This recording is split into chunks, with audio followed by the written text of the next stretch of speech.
is August 16th, 2025, and it appears that Trump got a bit of a reality check during his nearly 3-hour meeting with Putin in Alaska on Friday, as it has now become clear from Trump's rhetoric that he's maybe realized that he's not going to get this full ceasefire that he has been demanding. He's now talking about the importance of making a deal to end the war altogether. Oh, and he's acting like it's Zelensky's decision to make, as if he's not just some useful US puppet.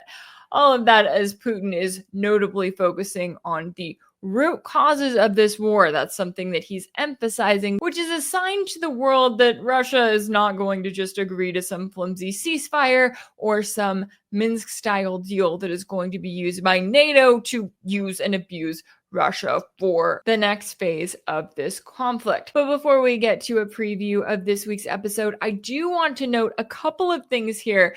First and foremost, if you watched my video on Friday of the preview of this summit, I do want to apologize. My list of the delegation from the US was completely wrong. Vice President J.D. Vance and Defense Secretary Pete Hegseth were not there. Instead, the US delegation consisted of Secretary of State Marco Rubio, CIA Director John Ratcliffe, Special Envoy Steve Witkoff, Treasury Secretary Scott Bessent, Commerce Secretary Howard Lutnick, and of course, President Donald Trump. So I'm sorry, y'all. I thought I had done my due diligence on that one, and clearly I had not.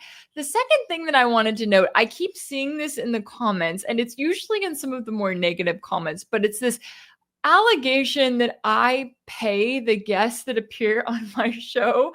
And that is simply not true. Every single guest that you see that comes on my channel that, sits down for an interview, they are all doing this for free out of the goodness of their heart. Now, I know there are some shows and some different media companies that are able to pay appearance fees. I am not one of those. And so it's always interesting to me when I get these comments that are like, oh, you probably paid so much money for this guest or that guest. I'm like, no, they did it for free. And it's very kind and gracious of them. I mean, anyone that takes the time out of their day to sit down for an interview, that's part of why I'm always so grateful to every guest that I have on my channel, because they don't have to do it. They could easily say no. They could easily have other things that they have on their plate that they want to focus on. But for the people who do make that time and who do go out of their way, I'm always so grateful, because it provides content and information for y'all that I wouldn't be able to give you just sitting here. I mean, I can sit here and monologue all day long, but it's so cool to be able to talk to these experts, because I learned so much in the process, and I hope that y'all do too. So just for the record, I do not pay anyone to appear on this channel, and I also have never been paid to appear on anyone else's channel or, any other independent journalist or alternative media outlets where I am a guest on their show. I've never been paid for that. I'm trying to think outside of RT Sputnik, which was a while ago at this point. I have never received an appearance fee. So I know some people don't really know how it works, and they may think like, oh, it's like Fox News where you have some sort of paid contributor. It's not really like that in independent media, at least in my experience. All right, without further ado, I'll stop yapping. Let's get into a preview of this week's episode and kind of a wrap up of this Trump-Putin summit, looking at where tensions stand now and what it means for the overall US proxy war against Russia. We saw Trump and Putin talk for nearly 3 hours, which is a decent amount of time. And then everything was very quickly over, right? They gave quick remarks to the press. They did not take any questions, which was also an interesting part there. I know all of these journalists went to Anchorage, Alaska with 1 week's notice. All of the Russian journalists on their side had to deal with a number of complications, because Anchorage, Alaska was not prepared for this summit whatsoever when it comes to launching, when it comes to charging capacity or food and drinks and that sort of thing. So it was just a hot mess all around there, because that's where you saw Putin speak very positively, right? Saying how great the talks went, really praising Trump in the sense that not only did they have this in-person meeting, but Putin even went as far as to say that he agrees that the current war in Ukraine would not be happening if Trump had been in office. So that's a really big thing for him to throw that out there and say, look, no, you're right? This would not have turned out the same way. That's kind of bragging points for Trump as he tries to act like he can quote unquote control Putin and, at least strong arm him into not escalating what was a conflict in Ukraine for 8 years, what was the targeting of the people in the Donbass who had broken away from the Western-backed Kiev regime. That conflict was ongoing. Russia did not start the conflict in the sense that they created the conflict. No, they got involved in it directly, and therefore it escalated into the war that we see today. But the West also got directly involved on their end much earlier than that when they backed the 2014 coup in Kiev. So I think what you saw there was a situation where, look, Putin is definitely giving Trump a bone in that sense, but that's probably because they just had nearly 3 hours of talks in which Putin told Trump, no, we're not going to have a full ceasefire for all of the reasons that Putin has stated previously, has been stating for months and months now, ever since Trump came up with this grand idea that we would just have a full ceasefire without any preconditions, and that would be something that was forced on Russia.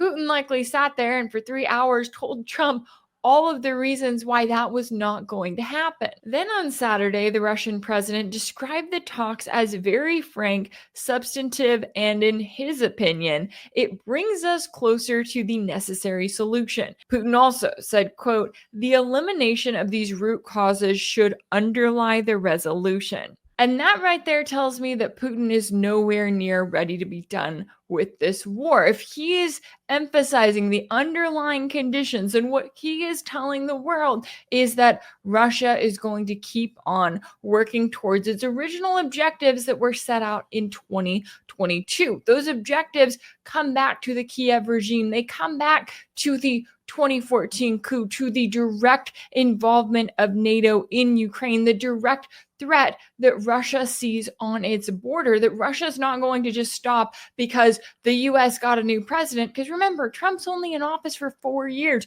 Who knows what comes after him? And yeah, Trump and Putin may get along now, and Trump may be telling Putin a version of what he wants to hear now, but who is to say that that is going to last? And so when Putin talks about coming back to the underlying causes here, that tells me that Russia still sees that they have a long way to go here, that they are still very aware that this is not about a ceasefire as Trump is trying to pursue. This is not about territory as Trump has laid out before in his comments from last week, where he was saying that, there was going to be, a swapping of territories. Russia was going to give some, Ukraine was going to give some, Russia would give some of what they have taken since 2022, that sort of thing.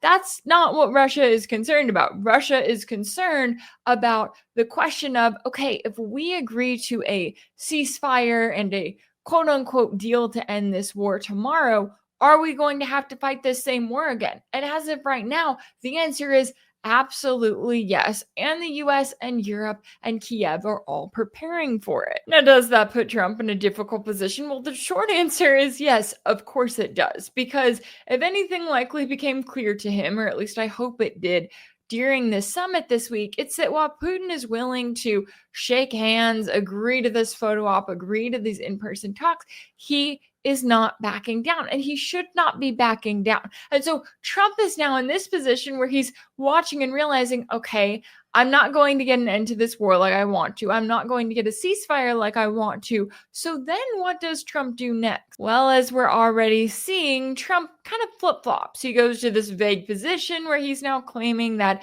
it's really on Zelensky to reach a deal with Russia, because that's really the only way that he can save face here. Because if there's anything the US can count on, it's Zelensky refusing to recognize any former Ukrainian territory as part of Russia. So now Trump really gets to use Zelensky and Putin to a certain extent as his scapegoats, right? He gets to claim, I talked to Putin, we came up with some sort of an agreement, or maybe they didn't. I don't even know, based on his rhetoric of claiming, there's not a deal until there's a deal, right?